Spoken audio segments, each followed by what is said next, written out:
Ya, untuk membahas terkait isi putusan MK, kami telah terhubung dengan pakar hukum tata negara Denny Indrayana. Selamat malam, Pak Denny, apa kabar? Selamat malam Mbak Salva, apa kabar? Baik, baik, Pak Denny, bagaimana tanggapan Anda setelah tadi menyimak isi putusan MK? Ya, pertama, putusannya, sebenarnya sudah bisa diprediksi ya, melihat situasi dan kondisi politik hukum kita dari berbagai angle, dari misalnya, permohonannya, pembuktiannya, komposisi hakimnya, memang, sulit kemudian, adonan itu menghasilkan permohonan dikabulkan. Hmm, Eee Bahwa permohonan ditolak, itulah yang paling mungkin, maksimal di tengah, bagaimana hukum kita memang sedang sangat problematik ya, hmm, karena diintervensi oleh kekuatan uang dan kekuatan, kuasa. Kalau bahasa Profesor Jimli Sidiki, hukum kita ini sulit menggunakan akal tulus, yang lebih banyak, dominannya adalah akal bulus dan akal hulus. Nah, meski demikian, catatan keduanya adalah ini kali pertama dalam sejarah pemilihan presiden ada dissenting opinion.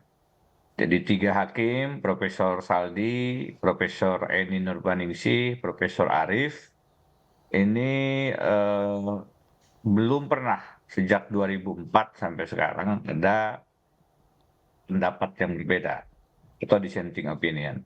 Ini menunjukkan, satu, memang ada hal yang sangat serius dalam Pilpres 2024 dan tadi disampaikan salah satunya terkait dengan, kalau bahasa populernya cawe-cawe presiden, penyalahgunaan kekuasaan, nepotisme cawapres dan seterusnya, tentu dengan bahasa-bahasa yang, beraneka ragam istilahnya. Nah, ini catatan yang penting, yang hmm. kemudian juga harus kita jadikan, pengingat supaya kemudian tidak terulang lagi di masa depan.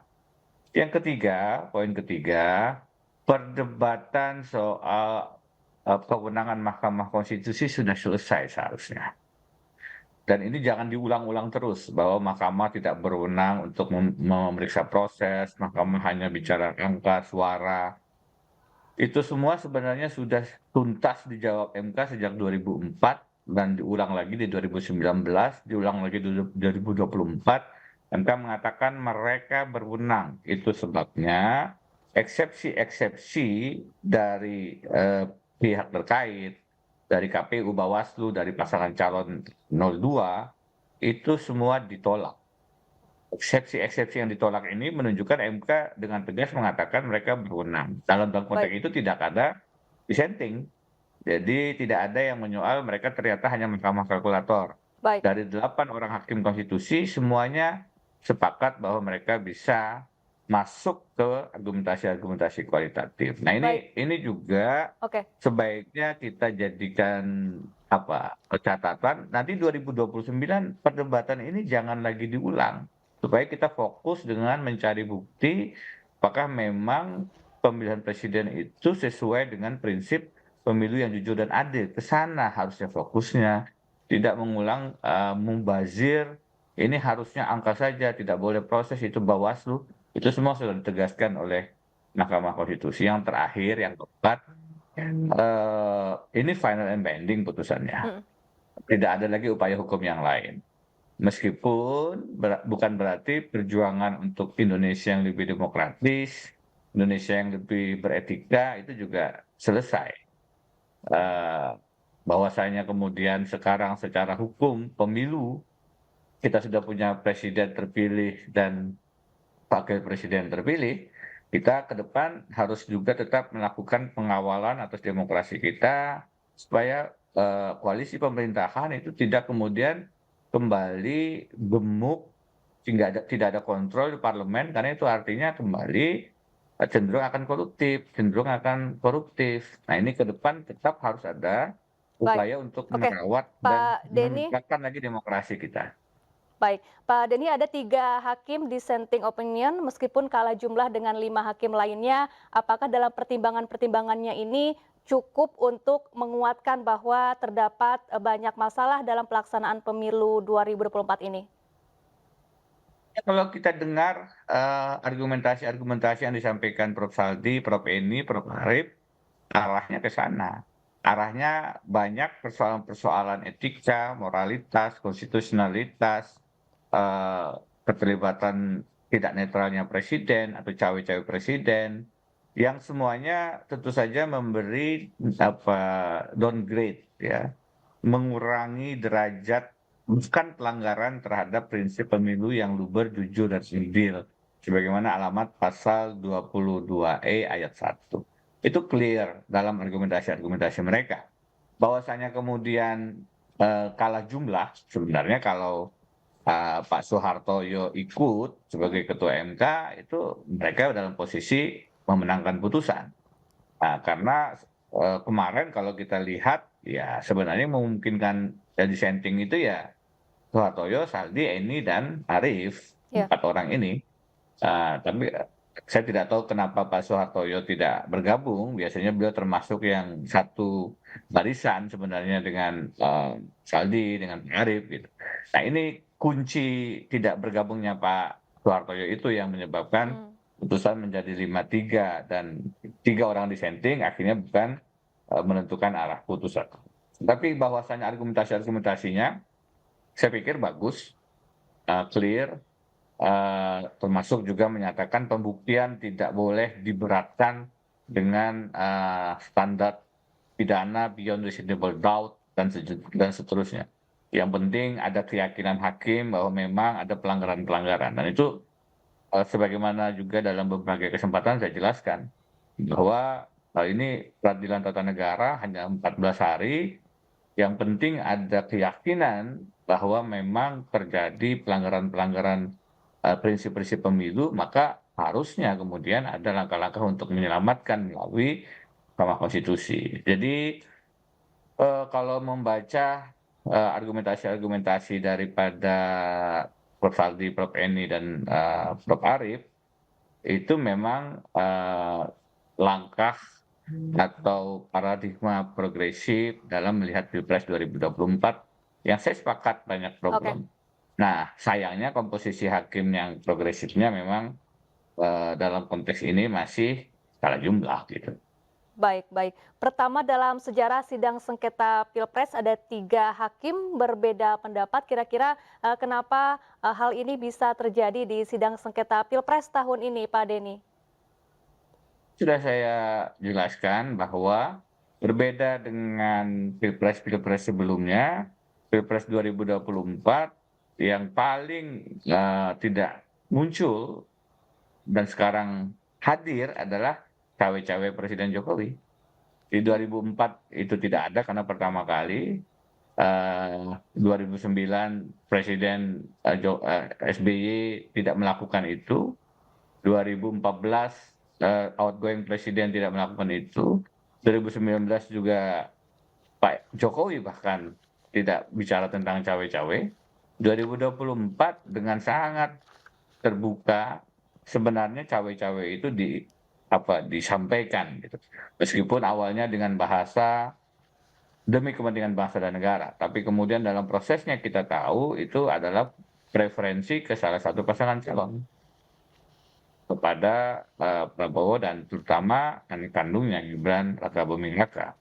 Jadi itulah yang membedakan, itulah yang menunjukkan bahwa memang ada problem netralitas, ada problem nepotisme.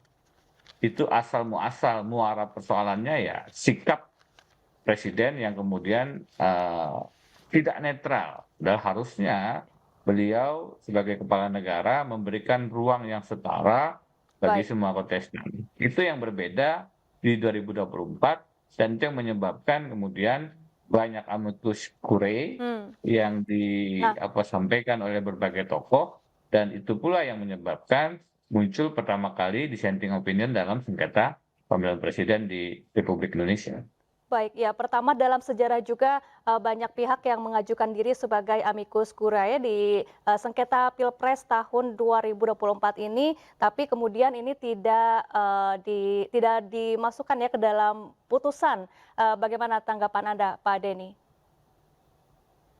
Ya, memang dalam beberapa hari terakhir kita meluangkan atau memberi porsi cukup besar untuk mendiskusikan amicus curiae. Satu hal itu karena belum ada dalam sejarahnya sedemikian banyak amicus curiae disampaikan ke Mahkamah Konstitusi sehingga menjadi menarik perhatian. Tetapi pada hal yang lain, memang amicus curiae itu tidak mengikat untuk dijadikan bahan pertimbangan hakim-hakim konstitusi. Itu hanya informasi yang bisa diterima atau bahkan tidak dibaca sama sekali oleh hakim, sangat tergantung pada hakimnya. Berbeda dengan kalau bobotnya adalah alat bukti, maka hakim harus betul-betul mengkaji, menganalisisnya. Amicus curiae, ya makanya kemudian diberi batas waktu yang hanya diperhatikan hanya 14 dari sekian puluh amicus curiae itu tidak semuanya kemudian dijadikan bahan timbangan. Jadi memang bahwasanya ini menjadi perhatian karena baru pertama muncul sedemikian banyak, oke, tapi memberi bobot dan harapan bahwa kemudian itu menjadi bahan yang sangat dipertimbangkan oleh hakim konstitusi secara hukum acara juga keliru. Jadi memang akhirnya seperti kita lihat tidak demikian penting bobot amicus curiae itu dalam putusan Baik. sengketa Pilpres 2024 ini.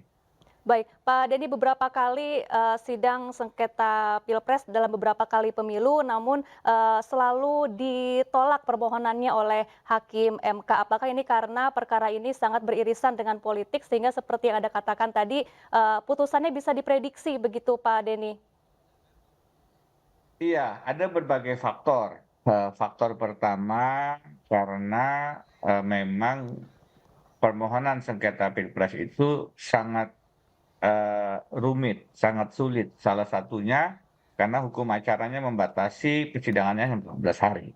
Nah, kemudian kan Pak Arief tadi juga dalam dissenting opinion-nya memberi catatan agar itu diberi waktu yang lebih longgar. Karena yang akan dibuktikan adalah seluruh Indonesia.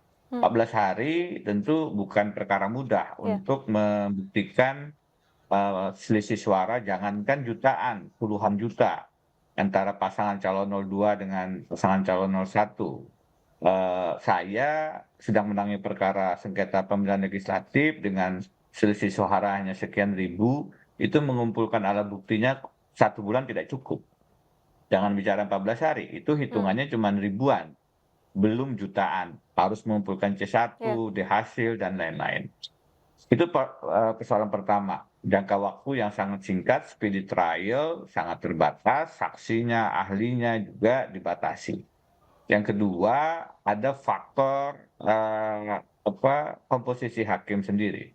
Nah, untuk kemudian hakim bisa mengabulkan satu sengketa hasil Pilpres dari pengalaman 2004 sampai 2024, itu hakim-hakimnya tidak mungkin punya pendekatan yang tekstual, konservatif.